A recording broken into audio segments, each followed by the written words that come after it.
প্রায় 7 বছর হলো আমার পিছনে লাগে আছে। 4 বছর আগে প্রায় 3 বছর হলো আমার হাজবেন্ডকে ডিভোর্স দেওয়া আছে। ওর পিছনে নেশা সেট করাইছে। ওই কোথায় খাইতে যায় আমাকে ছবি তুলে তুলে পাঠায়, তোমার স্বামী এখানে, তোমার স্বামী ওখানে। আমি বুঝতে পারি না যে আমার খারাপই যাচ্ছে না ভালো যাচ্ছে। 1 বছর থাকার পরে ওই আমাকে বলে যে তুমি ওইভাবে থাকো কেন, তুমি ডিভোর্স দিতে পারো না। ও তো আবার ওকে বলে তুই এভাবে থাকিস, ওকে বলতে পারিস না, ডিভোর্স দিতে পারিস না।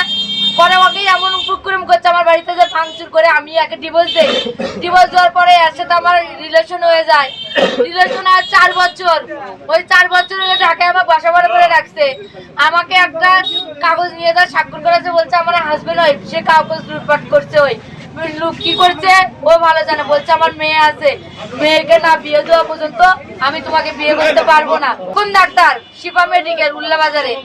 ও এরকম করে বলছে। বলার পরে আমি বলছি যে না। ওই আমার পরে বললো যে আগস্টে যে আমরা ধুমধাম করে কোনো মাধ্যমে ভালোভাবে বিয়ে করবো। যে আগস্ট মাস আসছে ওকে বলছি, ও করে না। ও আমাকে চাটি দিয়ে গাইবান্ধা নিয়ে যায়, ওখানে আমার জোরপূর্বক ভাবে আমাকে দর্শন করে 1 মাস আগে। তারপরে যখন আমি ওকে বলছি যে তুমি তুমি হচ্ছে আমার সাথে এমন কেন করতেছ, ওই পরে তো ঢাকায় যাব, ঢাকায় যায় না। পরে যখন আমি ঢাকায় এসছি আমার নামে মিথ্যা অভিযোগ থানায় দিচ্ছে।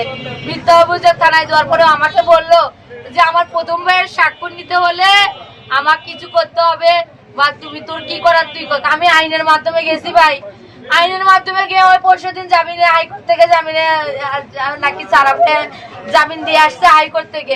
হাইকোর্ট থেকে জামিন দিয়ে এসে কালকে আমার মার কাছে গেছে, বাড়ির আশেপাশে সবাইকে বলছে আমার যেখানে পাবে আমাকে মারবে দাঁড়বে, হুমকি দামকি বিভিন্ন জায়গায় বৃষ্টি ভাষায় গালাগালি মানে আর ইয়ে করছে। তখন আমি আজকে বললাম যে ভাই আপনার সাথে তোমার সাথে আমার যা হয়েছে কোর্ট প্রমাণ করে দিবে, কিন্তু তুমি জামিন নিয়ে আসছো দেখে না যে তুমি কোর্ট তোমাকে ছেড়ে দিতে, তুমি আমাকে মারবা, এসি টাকা দেবে। এই কথা কি কয়? তোকে মারার জন্য তো এখানে ডাকছি, যাতে তুই আজকে ওই কথা বলে আমি ওকে বলতে আসছি। ও আমার টানে দোকানের মধ্যে নিয়ে গেছে, নিয়ে যায় ও আর খালাতো ভাই আর শাহাবুদ্দিন মন্ডল হিরু আমাকে দোকানের মধ্যে টানে তুলছে। তোলার পরে ওরা একবারে মারে গেছে। তারপরে বাজারের কিছু ছেলে পেলে আছে, তাও গেছে। পরে আমার বউ বাচ্চা নিয়ে এসছে, নিয়ে এসে আমাকে এত মারপিট করছে, আমি একটা হাতে উঠিনি। আমি অবাক হয়ে গেছি।